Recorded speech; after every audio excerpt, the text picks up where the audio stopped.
Hello, everyone. My name is Kenny Ramkubati. I'm a strategy practitioner.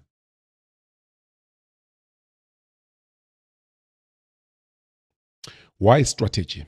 So, for medium, large, and corporate entities, I will suggest that they embark on a strategic planning process. But for micro and small and informal businesses, maybe strategy can exist in their heads. It's still okay for them, but I'll tell you why. So for me, strategy is a blueprint. It shows you the direction. You validate your thoughts. So firstly, it exists within many managers and directors and shareholders' heads because they've been in the industry, they've been in the market, so they know where they're going, what they're trying to do. But what I like about a formal strategic planning process is that it validates what's possible, what's not possible. And also, very importantly, you must remember after doing some kind of analysis and the market, and you decide as to which market you want to play in, what are the goals you're going to go after, what customers you're going to try to go after. So it will also talk to you about, do you have the resources and capabilities to achieve that? And then if there's a gap, then you can address it in advance. So I like that because also when we put some numbers in terms of how many leads to generate, for example, which will actually contribute towards some revenue or some margin that you want to achieve, then we start to look at, do you have enough resources and capabilities inside the organization to actually achieve those goals? So strategy, number one, it's a set of choices about where you want to play in that industry or market. That's corporate strategy. And then business strategy level, and then it's about how do you achieve what resources and capabilities, and that is physical and human resources that you need to achieve those objectives and goals that were set by the corporate strategy. So you set your own, so they attach to a business plan. And then we talk about operational level strategy, which is what we do often when we do an operational strategy. For example, this is helping a strategic business unit in terms of how they achieve the goals so that they can support the business strategy, the business plan.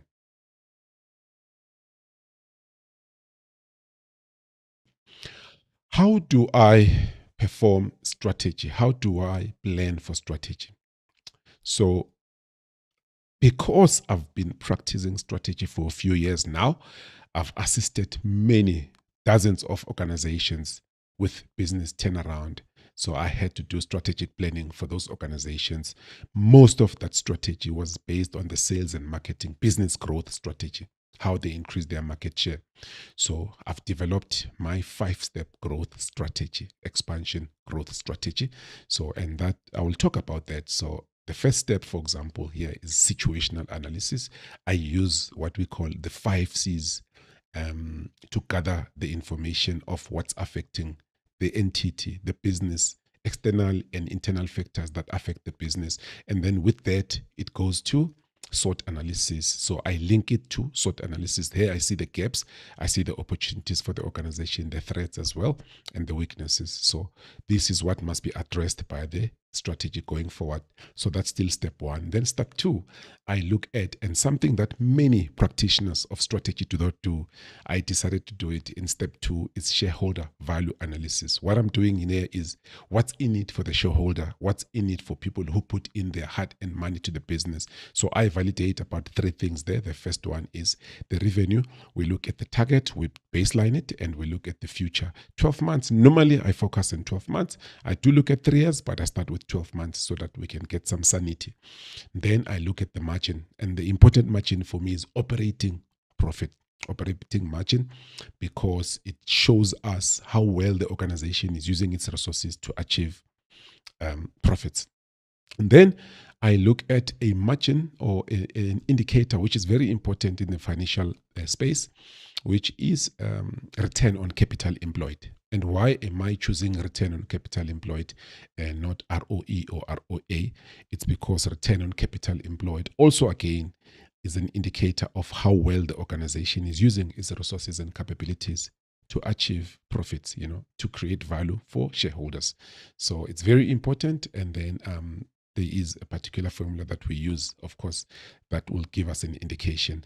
And then depending on the industry, most of the time we might target at least an ROCE of above 12%, but that depends on a few things. Number one is, what's your cost of capital? So if you're using your, borrowed money to actually create value, so you might find that the cost of capital is slightly higher than 12%. So we must aim for a return on capital employed that's higher than your actual cost of capital. Otherwise, you're eroding value.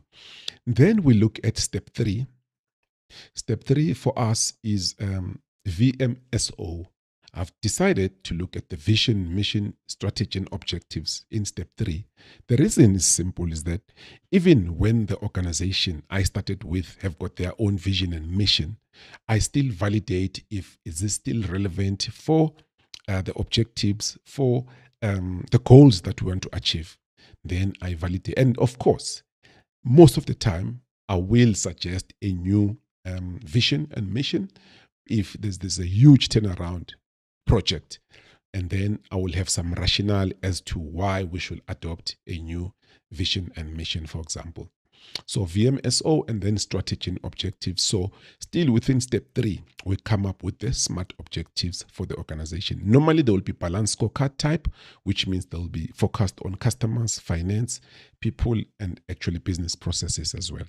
Then we move to step 4. Step 4 is winning strategies. So this is my favorite part, by the way. Step 4, I look at on the Potter's generic strategies. I ask myself, how does this organization, how will it win the game? Because at that time, I've done situational analysis in step 1. So I'm empowered with a lot of insights. And now I know for sure that, you know what, this organization has got this type of strengths. Therefore, let's suggest and say we will win using this. So Potter's generic strategies basically looks at 3 ways of winning. Ne? The first one being the cost leadership. So you are winning because you are a low-cost provider, which I don't recommend for many, many organizations, which I'll talk about sometime in the future. And then the second one is focus strategy, where we look at an unserved market somewhere, and then we can look at being differentiated in that way. And then there's product differentiation, where actually you are winning because you've got superior products and services. So you're differentiating yourself by quality, by, so the value proposition actually says I'm actually different because I'm providing better, superior products and services. Then we come to performance management. Performance management for us is, let's put in some indicators, KPIs that will track ourselves in terms of, it will give us a route that we are still doing well. And these will obviously be broken down from 12 months to a quarter, from quarter to a month, from month to a week, from week to a day. And then this will go to strategic business units. All the business units in the organization will have their own KPIs. And ultimately, this will actually be cascaded to people. In other words, now you've got personal contracting or personal agreements. They come from this type of planning. So with that also, I also try now and decide and suggest that we must put a particular percentage of revenue to sales and marketing or to R&D. You must remember this is informed by what did we say on the Potter's generic strategies we want to win. And also the other thing is that on step 4, I forgot that I also use the Ansoff metrics, which is helping us in thinking about how will we grow the market, how will we grow this business, So the Ansoff metrics talks about market development, talks about product development, talks about market penetration, talks about diversification. So those ones will be informed by how matured are the products and services and what was the, let's call it the record in the past 12 months in terms of the sales per customer, the sales per product.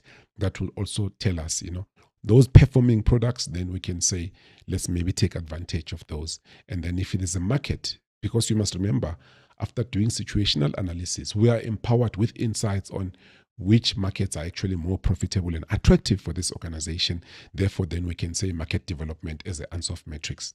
So that's how I do strategy. So I've simplified it to those 5 steps because it's been very complicated. As you might know, business schools have given us a lot of frameworks and models. So I decided, I've been in this game for a while, we need to simplify this.